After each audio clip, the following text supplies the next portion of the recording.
A woman on probation for drug possession makes a desperate, irrational choice to be with her young daughter, cutting off her GPS monitor and fleeing. Now, in front of the judge, her attorney argues this violation, which led to her arrest, was the catalyst that finally turned her life around. She's been clean for over a year and is the sole caretaker for her child and elderly parents. But the judge sees it differently. She took a spot in a rehab program from someone else who truly wanted help. Will the court show mercy for a changed mother, or will she face the full consequences of her actions? This is the tense conclusion to State versus Candace Cox.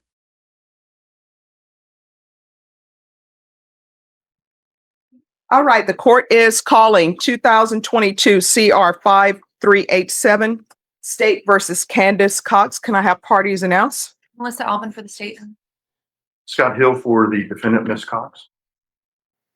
All right, we're back on the record. And you are Ms. Cox? Yes. Did you review the document entitled Motion to Enter Adjudication of Guilt and Revoke Community Supervision with your attorney? Yes. Did you understand it? Yes. Are you the same Candace Leah Cox who was placed on deferred adjudication in 2022 CR 5387 for the offense of possession of a controlled substance? All right. With regards to the motion to enter adjudication of guilt and revoke community supervision, any requests from the state? Yes, Your Honor. We'd like to make an oral amendment to the allegations as far as the offense that she was placed on probation for. It should read possession of a controlled substance, penalty group 1, less than 1 gram. Any objection? No objection, Your Honor. All right, Ms. Cox, can you raise your right hand for me, please? Do you solemnly swear and affirm the testimony you give will be the truth and nothing but the truth, so help you God? Yeah. All right, you can lower your hand, state your name for the record. Candace Lee Cox. All right, Ms. Cox, the state is requesting an amendment to the motion to enter adjudication of guilt and revoke community supervision. They're asking that it be amended to include the words possession of a controlled substance, penalty group 1, less than 1 gram. That's a substantive change. Do you have any objection to continuing with that change? No. All right. And are you waiving notice? Yes. All right. State, you may proceed. Your Honor, we'll proceed on violation of condition number 41, the last condition. On or about the 21st day of February 2023 in Bexar County, Texas, the defendant, Candace Leah Cox, then and there failed to comply with the rules and regulations of the felony drug court, and that the probationer absconded and illegally removed their GPS monitor. This is in violation of condition number 41. How do you plead to that, true or not true? True. We'll waive the rest, Your Honor.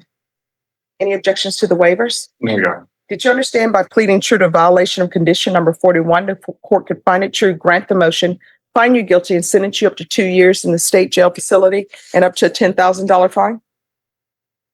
Knowing that, do you still wish to plead true to violation of condition number 41? Yes. Court will find violation of condition number 41 true. Is there a proposed agreement?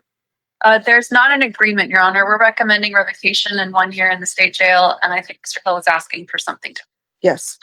Judge, I can put her on as a witness as well as her mother, but just to give you the Cliff Notes version right now, she understands her mom.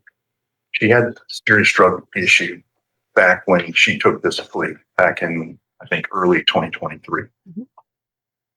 Her mother, who is Miss Juanita Garcia in the wheelchair now, to protect her daughter, who was 6 at the time, moved her and her husband sitting right behind her, Mhm. moved down to Corpus Christi and took her daughter. Mhm. She could not be without her daughter. So she did something she shouldn't have done, and she understands that. When you say she could not be without her daughter, are you talking about your client's daughter? Yes, Judge. Okay.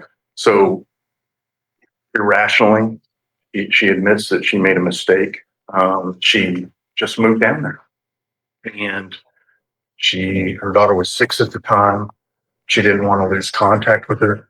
Now, her mother did that to protect her 6-year-old because she had a drug issue at that time. When she moved down there, her fiance went with her. Not too long after that, her fiance passed away in her arms, had a heart attack, and that has completely just changed her. She's not doing drugs anymore, Judge. in a fate of irony, Judge, her disobeying and breaking the conditions of her probation has actually propelled her.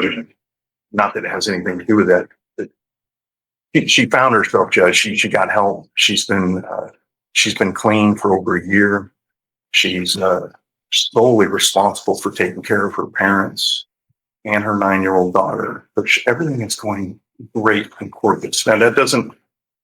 I'm hoping that the court will consider, because she's doing so good right now, and you can hear from her mother in a second if they need to extend her probation and maybe transfer it down there. She's happy to do whatever the court wants her to do.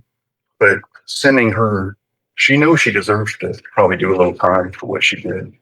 I think that in the long run, it's going to hurt her mom and her dad and her daughter even more. And to the point where the state will probably take custody of the daughter because the grandparents aren't physically able to take care of her.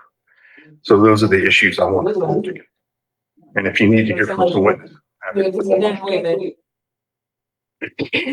right. Well, what I can tell you, here's my issue. Number one, I don't know if you've been cleaned or not because you didn't report. I don't understand why you would cut off your GPS and leave Bexar County when I know that felony drug court would have addressed those issues with you. So what have you done on probation other than cut off your GPS monitor and leave to go live with your mom when your mom removed your daughter from this situation because you have a drug addiction? So what have you done? I've just been taking care of them. No. What have you done on probation? I've made a visit. Judge, I think Visited with the probation officer. she had one visit. It happened like right after she was put on deferred, Judge. I think she had one visit and then she left. Okay. That's a problem. I mean, because felony drug court is there to help you. And what you just pled to is you removed your GPS monitor and you absconded. And you were on probation. And what you did was you took up a space that somebody else could have had because felony drug court, they're always at capacity because it's a very good program and it's to help people with drug addictions. So basically what you did was you cut off your monitor after your parents had left. And the reason why your parents left and took your daughter with them is because you were not an appropriate person to be around a 6-year-old. So what did you do? With your drug addiction, you cut off your GPS and then you left. I'm not going to continue you. I'm going to grant the motion and I'm going to find you guilty. I'm going to sentence you to 2 years in the state jail facility, give you credit for any time served. There's to be no unsupervised contact with minors. And I'm going to recommend the therapeutic community. I'll retain jurisdiction. Did you review the document entitled Trial Court Certification of Defendant's Rights to Appeal with your attorney? Did you understand it and sign it? Yes. All right. So you have a limited right to appeal. That right to appeal is as it relates to the allegations in the motion, not the fact that you were in deferred adjudication. Because this is a felony conviction, you're not allowed to own or possess any weapons or ammunition. If you have a question over what a weapon or ammunition is, you'll need to speak to an attorney. Do you understand? All right. Good luck to you.